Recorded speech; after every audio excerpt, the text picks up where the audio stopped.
Boa noite, pessoal. Saudades da nossa live a jato.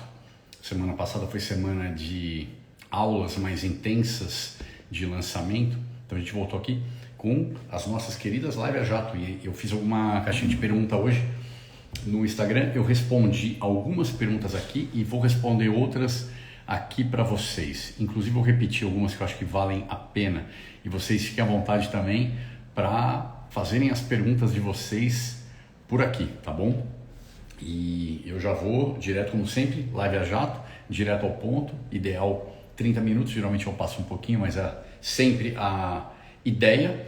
E inclusive a gente ainda está com um carrinho aberto, então digita saúde quem quiser receber o link para inscrição para o curso Segredos dos Alimentos 2.0. E vamos embora. Ed, o que você acha de psyllium? O lance de fibra é muito legal. Fibra. 99 em 100 nutricionistas pagam o maior pau para fibra, e fibra é super importante, mas não em qualquer quantidade, não a qualquer custo, e não para todo mundo. Então isso é um pouco de quebra de paradigma. E o psyllium é uma fibra muito potente. Então, se você tá com o cano de escapamento meio entupido, pega leve no psyllium ou nem usa psyllium. Eu iria daí numas fibras mais suaves, como por exemplo chia, que ela cria um gel bem mais tranquilo, desde que muito bem hidratado. Então o psyllium é bacana se você tem um problema de, enfim, principalmente se tiver intestino solto, porque se você tiver intestino preso, como eu falei, pode dar um problema maior. E o psyllium é uma raiz, né? Vocês vão ver como psyllium husk. Husk é a casca do psyllium. Mas enfim, só detalhe. Eu sou a favor de fibras, mas eu prefiro ter, via de regra, as minhas fibras através dos vegetais, através das folhas, através dos legumes, eventualmente frutas, né, dentro do invólucro natural. É muito mais fácil da gente processar essas fibras de uma maneira mais otimizada. 2 produtos com as mesmas calorias. Escolho com ou sem açúcar? Cara, essa pergunta ela é tão descabida, tão despropositada, que eu só posso acreditar que a opção sem açúcar deve ter algum adoçante, porque sempre que, isso é importante, pessoal, sempre que é sem açúcar é com alguma coisa. Então, se o produto é doce, algo está adoçando o produto. Sem açúcar é com o quê? Então, assim, faltou um complemento aqui na pergunta dela, mas via de regra, com toda certeza, vai no sem açúcar, desde que a alternativa seja uma alternativa com menor pico glicêmico, ainda que natural, que eventualmente seja um adoçante de alta potência, como pode ser, por exemplo, uma stevia, que é natural, mas adoça como um artificial. Então, sempre que puder escolher, obviamente, vai sem açúcar. Aliás, cara, usem os créditos de açúcar de vocês com sabedoria, quando vale a pena, né? Então, não fala, Carol, boa noite. Não desçam a lenha no açúcar aí gratuitamente, tá? Por que deu selo de qualidade para os suplementos que mostrou hoje? Adoro o seu selo. Tem algumas razões para isso. Eu venho estudando suplemento há muito tempo. Eu não sou um cara de grandes quantidades de suplemento, não indico, não consumo. Eu sou um cara super cartesiano na suplementação, mas algumas coisas a gente tem muita deficiência. Uma delas, inclusive, é o ômega 3, que eu não tenho, porque eu não achei. Aliás, é uma das perguntas aqui, já vou respondendo até, né? O que eu acho de ômega 3, porque eu não incluí na lista de produtos recomendados. Não é que eu não incluí na lista de produtos com selo de qualidade, porque eu não encontrei um ômega 3 para dar o selo. Mas por que eu dei o selo para essa lista? Em primeiro lugar, são produtos que eu desenvolvi para mim, então tudo que está lá é totalmente autoral. O que a gente pode fazer para ter a maior otimização possível para a mente e para sono, que eu sempre falo é o primeiro pilar da saúde. Para mim, abrir mão do sono é inegociável. E tem vezes que eu, como a maioria das pessoas, fases da vida que a gente não está dormindo bem. Então, eu fiz combinações muito inteligentes e com quantidades que não vão causar problema para ninguém, mas vão ser eficientes para todo mundo. Ou seja, tem um meio do caminho aí sutil, e é essa sutileza que eu quis buscar. Depois, cada ingrediente, eu fui atrás de selo de pureza, de procedência, de origem. Eu vou dar um exemplo. a coenzima Q10. Você tem formas de coenzima Q10, geralmente é o ubiquinona. A gente usou uma forma otimizada, por quê? Porque essa farmácia conseguiu achar o produto. Eles não tinham, a meu pedido eles foram e acharam uma forma mais otimizada, bidecarenona. Então é uma ubiquinona melhorada. Depois, o excipiente que eles usam. O que é o normal? Boa, Silvia, obrigado. E vi que a Carol também, acho que a Carol chegou a comprar. Eu não sei quem comprou, na verdade. Não falei sobre creatina ainda, Adriana, eu falo já. O creatina, inclusive, é o terceiro, né? Eu falei da fórmula do sono, fórmula mental e a creatina. Mas o excipiente, o que é o excipiente? Toda cápsula de farmácia, ela vem com... não é só o princípio ativo que está lá. Você precisa fazer um volume, porque a cápsula é automática. Você tem um funil e aquilo vai caindo o pó e vai enchendo a cápsula em quantidades rápidas. Então você precisa de um recipiente, um veículo. Esse veículo, na farmácia, o que eles usam? Lactose ou amido de milho. Obviamente, amido de milho transgênico. Então, além de ser amido, é transgênico. Ou seja, e a outra opção é lactose. Ou seja, não faz o menor sentido. E eu pedi para que eles não usassem isso, e obviamente foi uma condição sine qua non, para que eu comprasse e muito mais ainda para que eu indicasse. Então, mais um diferencial. Então, por isso, eu dei o selo de qualidade por esse monte de razões. E o principal é a autoria, a autoralidade, se é que existe essa palavra, de cada uma das fórmulas. Creatina, Adriana, aqui. Como evitar queda de cabelo com creatina? Eu não sei se foi você que perguntou isso, tá? Eu cheguei a responder pelos stories de uma forma bem direta, mas creatina é o seguinte, primeiro, é muito pouca gente que sente o efeito de queda de cabelo com creatina. Eu tomo creatina todo dia e aqui meu cabelo já é caso perdido, mas ele não aumentou a queda. Então não é por isso... Boa, Silvia. Não é por isso que... Ops. Só para ver se eu me perdi aqui esperando acabar os que uso para pedir os meus. Boa, Silvia, maravilha.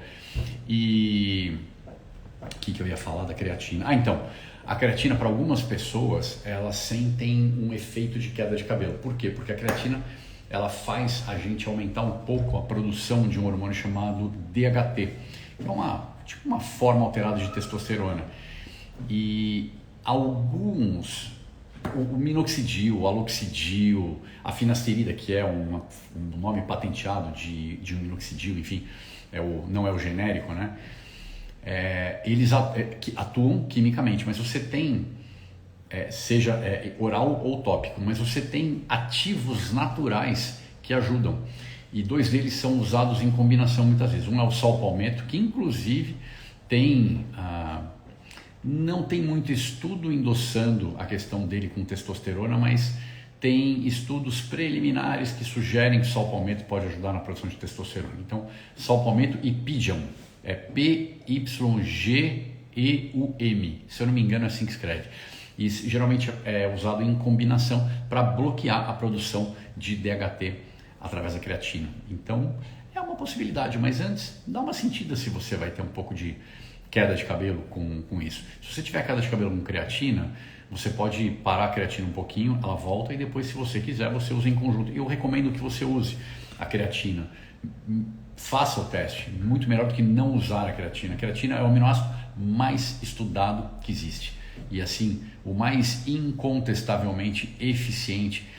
Antes a gente sempre soube da eficiência, há muito tempo, da nossa explosão de força, explosão no nosso treino. Então a gente tem uma sobrevida do treino. Aliás, uma coisa, a creatina não é que ela dá músculo, tá? Quem cria músculo são os outros aminoácidos. A creatina, ela dá a explosão. Através da explosão, daquela sobrevida, quando você já está muito cansado, ela vem de dar aquele último empurrão. Esse último empurrão vai fazer com que você aumente a sua massa magra, mas não é efeito indireto da creatina, só dando um pouquinho de contexto. Mas a creatina, para as questões mentais, cognitivas, é espetacular. Então eu coloquei a creatina como creatina normal nesse combo de 3 suplementos. E aí tem um outro suplemento de vitamina D3 com vitamina K2, vitamina A, BioPQQ.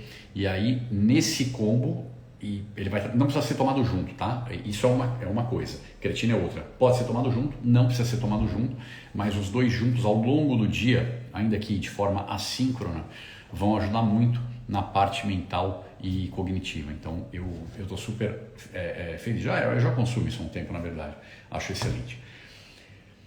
Ed, tem indicação de molhos shoyu e tare? Cada pergunta uma não fala nada, não tem nada a ver com a outra, mas essa é a beleza dessa live, é justamente a variedade de assuntos. Tem indicação de molho shoyu e tare? Eu tenho. Tare não. Tare porque tare é basicamente açúcar, é um xarope de açúcar, então eu não gosto de tare. Mas shoyu, eu gosto muito dos shoyus de coco, que são vendidos com o nome shoyu de coco ou coco aminos. Por exemplo, a Pura Vida vende como Coco Aminos, a Big Tree, que é uma marca que era inclusive minha fornecedora quando eu tinha fundado a Pura Vida, incrível, vende Coco Aminos, para mim é o melhor de todos, mas é super caro, hoje acho que não tem mais no Brasil. E Márcia, eu já estou comercializando, não sou eu na verdade, tá? Eu só estou indicando, eu dei o selo de qualidade, estou indicando a farmácia. Tá no meu stories o link, tá? Dá uma olhada lá. E então Big Tree e Pura Vida vendem como coco aminos, daí você tem Quali Coco e Copra que vendem como shoyu de coco. Minha indicação pessoal, Quali Coco, melhor custo-benefício, 100% puro, não é doce, porque ele é feito com a seiva da flor do coqueiro, fermentada, tem um sabor extremamente parecido com o shoyu mesmo de soja, e não tem os malefícios da soja, não tem a quantidade de sal absurdo que tem o shoyu de soja. Eu, quando vou em restaurante japonês, podem achar que é uma das minhas bizarrices, mas eu sempre levo, ou quase sempre levo, quando eu tenho programado isso antes de sair, um potinho com shoyu de coco, e aí eu uso o meu. Copra. Carol, a Copra não é tão pura, tá? A Quali Coco tem, aliás, tá aí, cara, a Quali Coco... Eu preciso dar o celular de qualidade. Amanhã é dia de celular de qualidade. Mas a Quali Coco vai entrar sim. A Copra não, porque ela tem algum conservante, eu não me lembro qual, ela não é tão pura. Então é isso. Eu acho que, e para cozinhar, para fazer, por exemplo, em casa eu faço muito cogumelo. E, cara, cogumelo na manteiga, algumas gotas de óleo de gergelim e shoyu de coco. Cara, fica assim, clitoriano, maravilhoso. Eu particularmente não sou muito fã da Copra, mas eu não tenho o que falar de mal deles, tá? Só desse produto que realmente não é puro.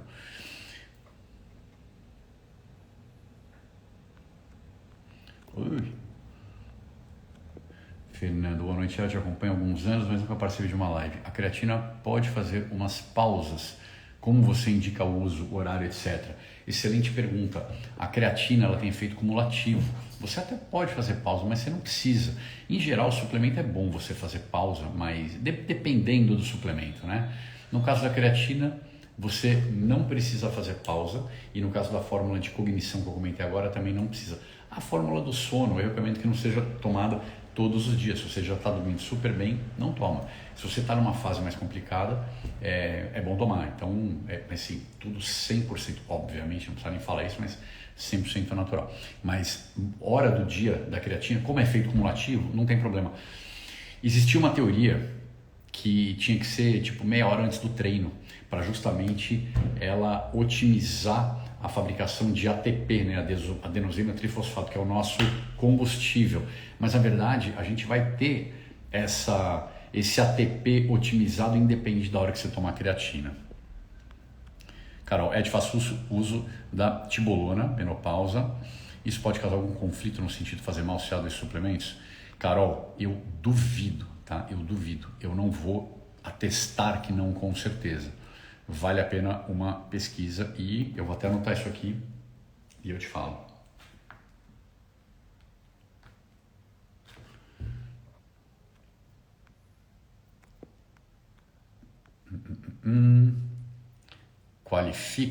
Qualicoco, acho que é isso que eu quis dizer, Andréia.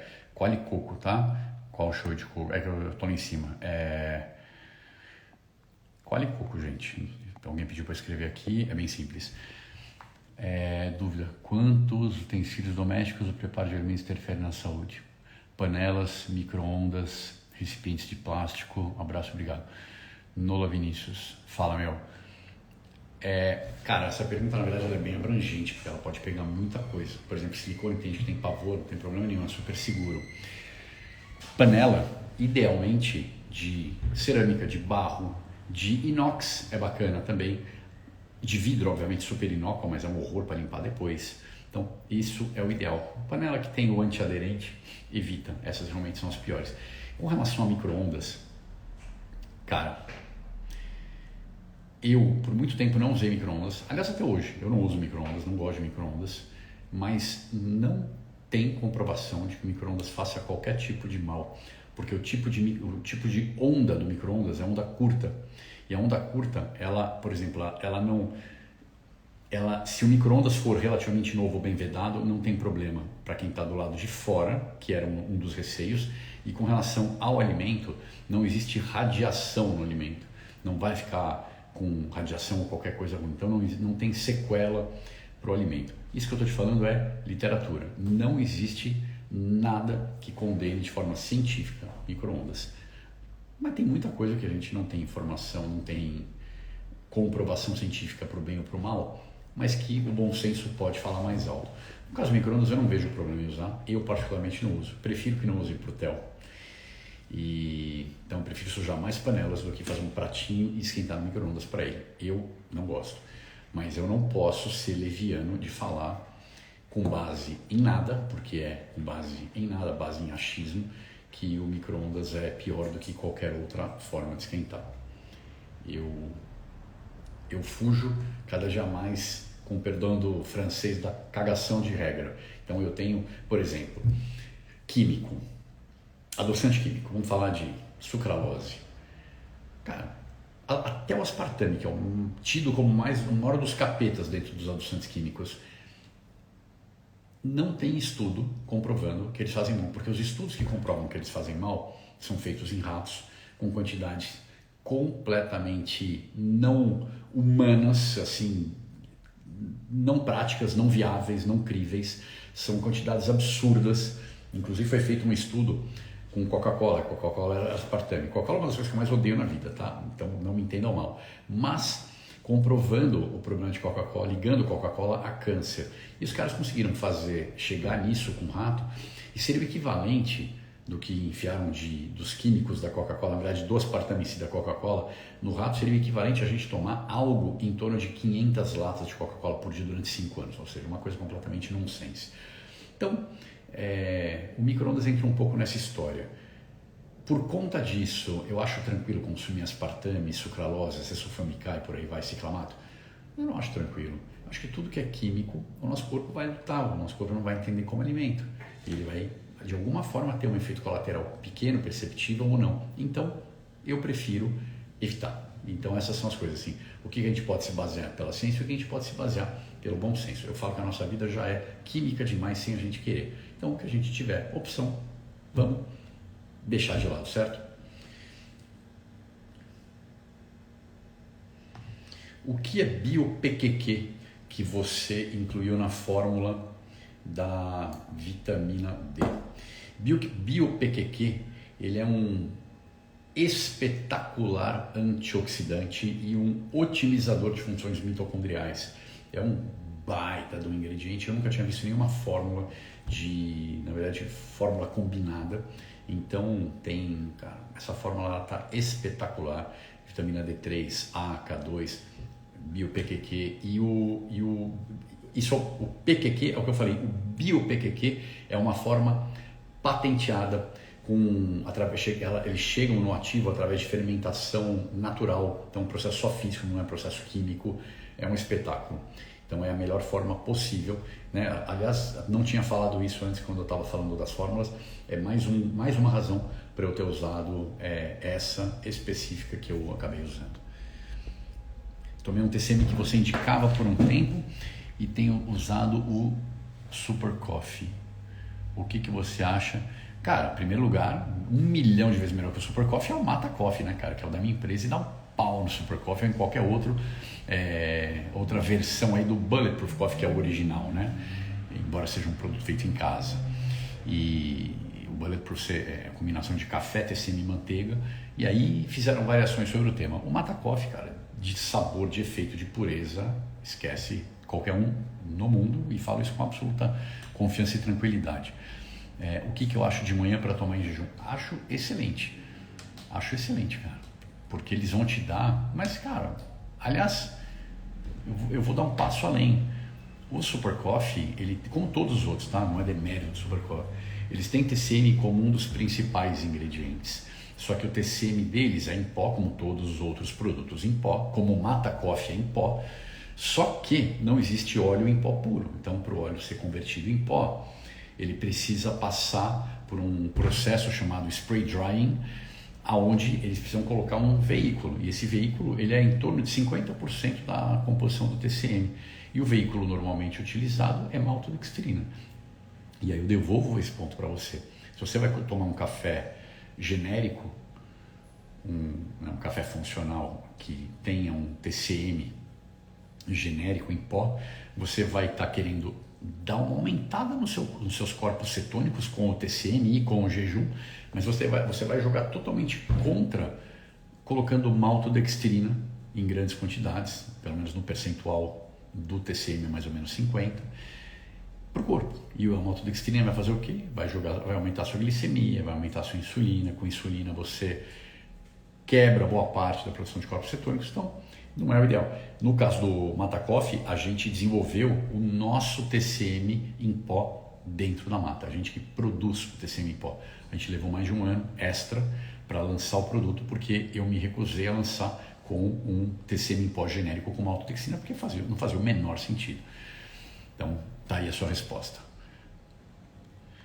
Pode comentar sobre o propionato de cálcio?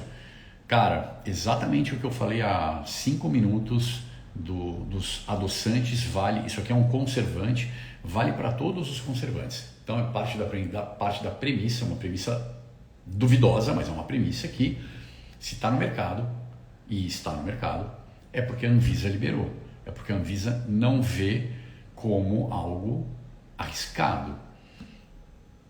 Se está no mercado, é porque não tem estudo conclusivo sobre os malefícios. Então, é o que eu falei, se puder evitar, veja quais os produtos que têm propionato de cálcio. Eu, particularmente, não vejo isso com muita frequência.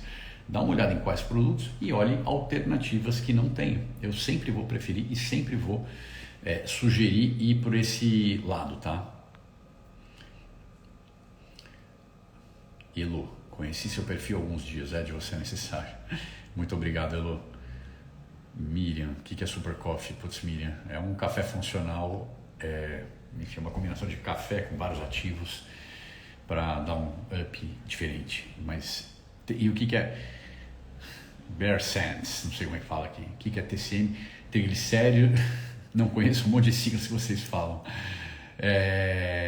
Verdade, cara, verdade. A gente às vezes está tão num fluxo que faz parte do nosso vocabulário no geral, eu acredito, e parto da premissa que as pessoas que estão aqui já me acompanham, já me conhecem e estão mais do que acostumadas a ouvir eu falo, mas obviamente isso não é verdade. Então, TCM é triglicerídeos de cadeia média, é uma fração do óleo de coco ou da palma, e são cadeia média porque é a cadeia de carbono daquele ácido graxo. Eu não quero dar explicação técnica, porque a explicação técnica é chata. Deixa eu te dar a explicação prática.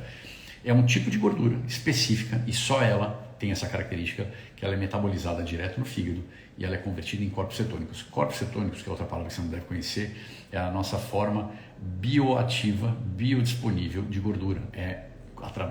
O corpo quebra os ácidos graxos, que são as nossas gorduras, transforma em corpos cetônicos para poder usar como combustível.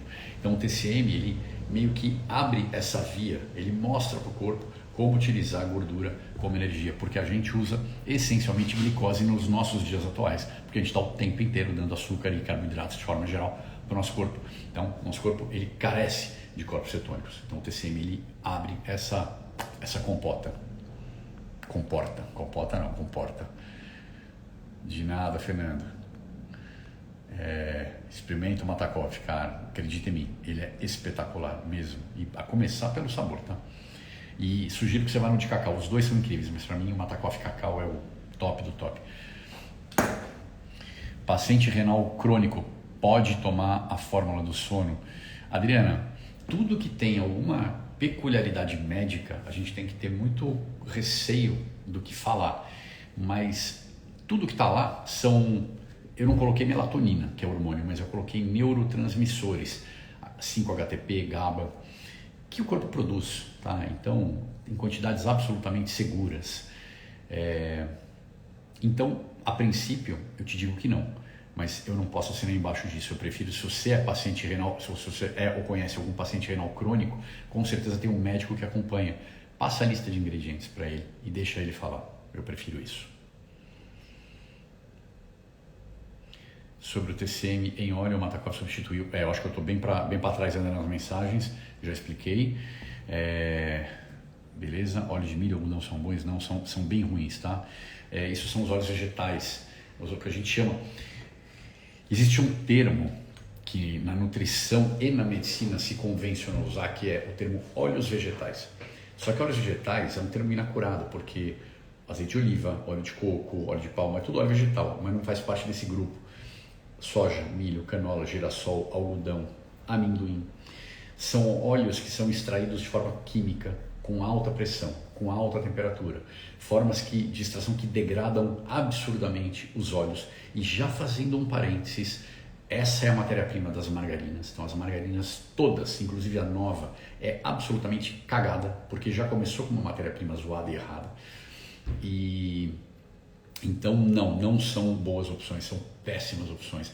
Óleos vegetais, se você tiver, todo mundo que está aqui tem óleo vegetal em casa, joga fora, compra um azeite barato. Você vai estar fazendo não tem azeite barato, é quase um paradoxo, mas hoje, né, virou tudo caro. Mas você encontra azeites extra virgens na casa dos R$30, é muito mais barato que óleo, mas cara, é um preço que vai valer a pena. Ou manteiga, ou banha, óleo de abacate, mais raro, mas enfim, mas não esses óleos vegetais, são muito ruins. Miriam, vamos conhecer durante seu curso o que é e como usar o TCM, Super Coffee. Sim, você está no curso, você vai tem principalmente esse tópico que você está falando, tem uma aula de jejum intermitente. Aliás, pessoal, se vocês quiserem receber, acho que eu falei isso no começo, digita saúde aqui para receber o link para inscrição. Se você tiver dúvida de qualquer informação, vai ter lá na página, ou você pode mandar para a minha equipe, tá? O curso Segredo dos Alimentos, tá com a inscrição aberta até sexta-feira.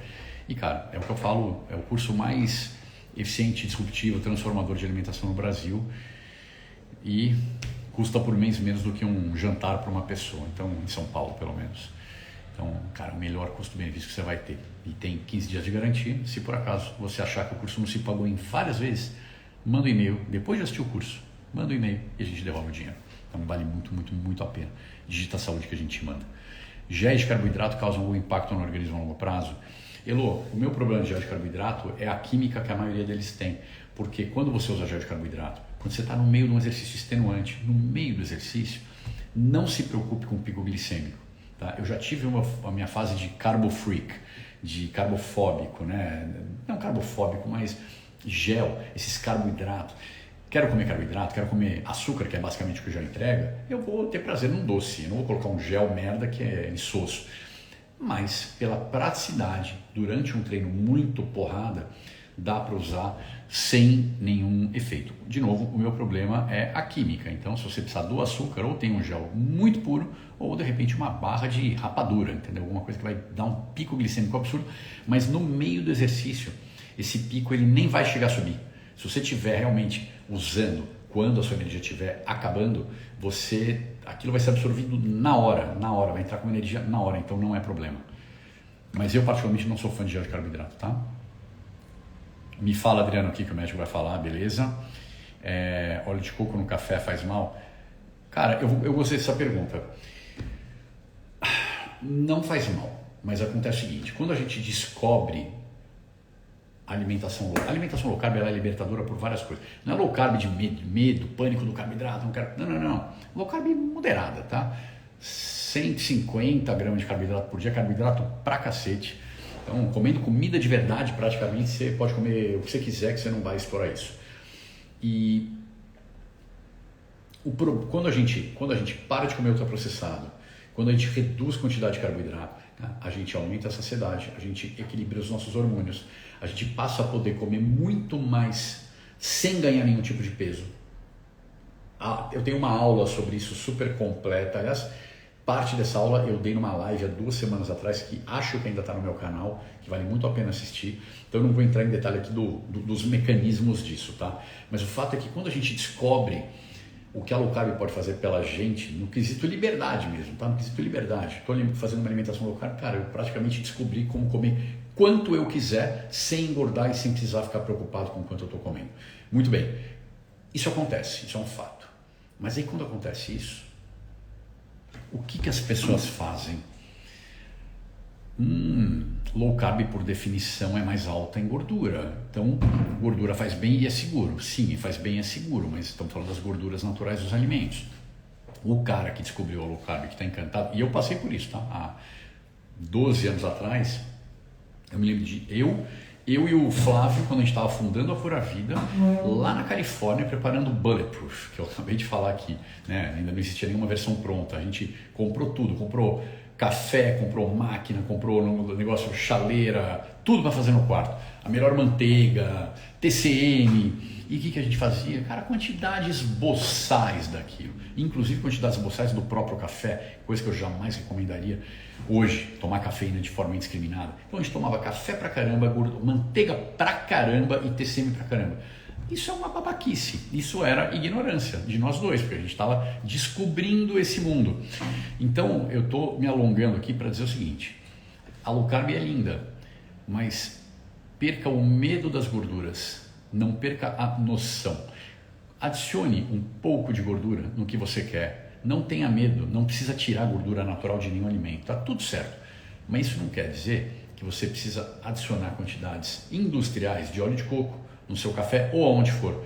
Adicionar manteiga em quantidades industriais, adicionar azeite em quantidades absurdas. Você não precisa e você não deve fazer isso. Então, consuma os seus óleos e gorduras com moderação. Moderação não é medo, só um pouquinho. Não, consuma à vontade, mas com bom senso.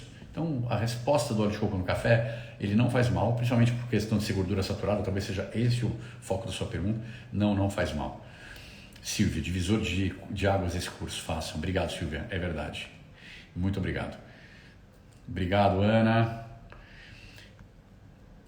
Quais óleos são os que você mais gosta para cozinhar? Eu falei antes, tá? Essa live fica guardada, eu já falei isso antes. É que eu estou lendo, tem muita mensagem, eu estou provavelmente atrasado aqui.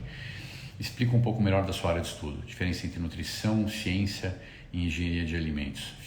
Acho que é curioso. Cara, nutrição é alimento, bioquímica, o que os alimentos vão fazer em você. A parte, inclusive, que a impressão que eu tenho é que uma parte dos nutricionistas fez um ensino à distância meia boca, porque ensinam muito pouco de nutrição, né? Passam muito a questão calórica, balanço calórico, combinação de macros, enfim. Então, mas enfim, nutrição. Ciência nutricional, que você não escreveu aqui, mas acho que é um que você quer saber, estudos, essencialmente os estudos. Como que você identifica os estudos? Como é que você analisa o estudo? Como é que você sabe se aquele estudo ele é crível ou ele não é? Ele é verdadeiro? Ele foi maquiado ou não foi? Então, você começa a ver nas inteligências. É uma coisa que eu falo muito, tá? Hoje eu não sei se já subiu o post que eu fiz, o de ontem já foi sobre isso, hoje também, estudos ou matérias, né? Você puxa essa linha para entender como se guiar aí. E engenharia de alimento é alimento mesmo. Você pegar, por exemplo, eu vou fazer uma barra de proteína. Em geral, quem é contratado para fazer uma barra de proteína ou um alimento processado qualquer, um engenheiro de alimentos, que vai entender atividade molecular de água, quanto de eventualmente um conservante precisa para evitar atividade bacteriana. Então, o engenheiro de alimento é o cara que vai pôr a mão na massa, principalmente com teoria e prática, né? Eu ia falar principalmente com teoria, mas na verdade é teoria e prática das reações entre os ingredientes, né? Então, por exemplo, eu trabalhei muito com leite de coco em pó e eu usava leite de coco em pó na minha barra de proteína na época da Bion. por exemplo, cara, minha barra começou a ficar muito sabonete numa época. Isso é trabalho para o engenheiro de alimento resolver.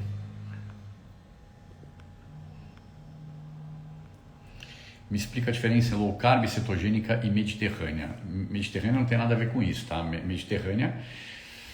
Bom, vamos lá, vamos por parte. Low carb, não, primeiro que não existe regra legal para determinar o que é uma coisa e o que é outra, tá? Então, vou falar do que é a convenção. Low carb, até 150 gramas de carboidrato por dia. Cuidado quando a gente fala de macronutriente. 150 gramas de carboidrato não quer dizer, por exemplo, 150 gramas de arroz. 150 gramas de arroz ou batata, por exemplo, tem 20% de carboidrato. Então, 150 gramas de cada um deles tem 30 gramas de carboidrato. Então, só para você entender um pouco o depara.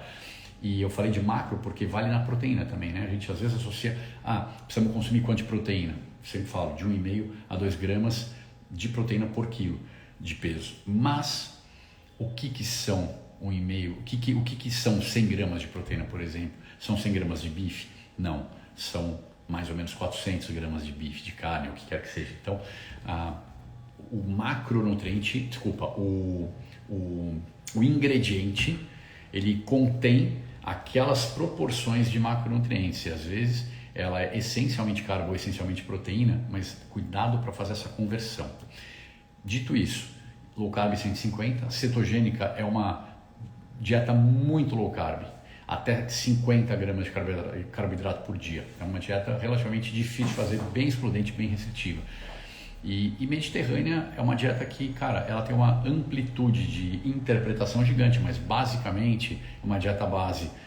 É que ela é errada, o conceito da mediterrânea é errado, mas basicamente você tem carnes vermelhas, que quem prega muita dieta mediterrânea acha que não tem, mas tem, carne vermelha, principalmente cordeiro, tem peixe, azeite de oliva, nuts, oleaginosas em geral, então mais ou menos isso. A mediterrânea não lida muito com a questão de macro, se tem mais ou menos carbo, mais ou menos gordura. Na low carb as proteínas têm um papel muito importante. Por incrível que pareça, a quantidade de proteína ela não muda tanto, tirando, claro, uma dieta vegana ou vegetariana, que aí muda, né? Principalmente a vegana. Caso contrário, a proteína, existe um negócio chamado alavancamento proteico. A gente come até a nossa fome de proteína ser saciada. Então, se você faz uma dieta low carb que você vai, de repente, por produtos mais, vamos supor, de origem animal, não precisa, tá? Você pode fazer uma low carb comendo salada o dia inteiro. Pode ser low carb, dependendo da salada que você vai comer. Mas se você faz uma low carb com produtos de origem animal em mais quantidade, você provavelmente vai comer menos. Se você faz com mais de origem vegetal, que tem menos proteína, você vai comer mais até chegar naquela quantidade de proteína. É muito curioso, isso é muito curioso, muito bonito e muito libertador, porque isso tem um recado por trás, que é um recado que é implícito, mas ele é explícito também com estudos, tá? Estudos incríveis. Também falei isso numa das lives na semana retrasada. A gente... o que eu estava falando? Do alavancamento proteico? Enfim, tem estudos que comprovam o quanto a proteína ela traz mais saciedade. Então, acho que é isso que eu ia falar. É libertador porque se você foca em proteína, você tem praticamente a garantia de que você vai comer menos ao longo do seu dia, né? Então, eu sou um cara totalmente contra ficar contando caloria para engordar, para emagrecer. É uma bobagem isso. Mas não é que as calorias não contem, você que não deve contá-las. Então, se você faz uma dieta focando em proteína, sua saciedade vem antes. Então, você consegue comer menos. Se você quiser emagrecer, é uma estratégia muito vencedora. Óleo de milho. A sua nutricionista é a sua e é da maioria, tá? Enfim, infelizmente, tá? Infelizmente. É uma tristeza o que eles estão fazendo. Óleo de milho, beleza.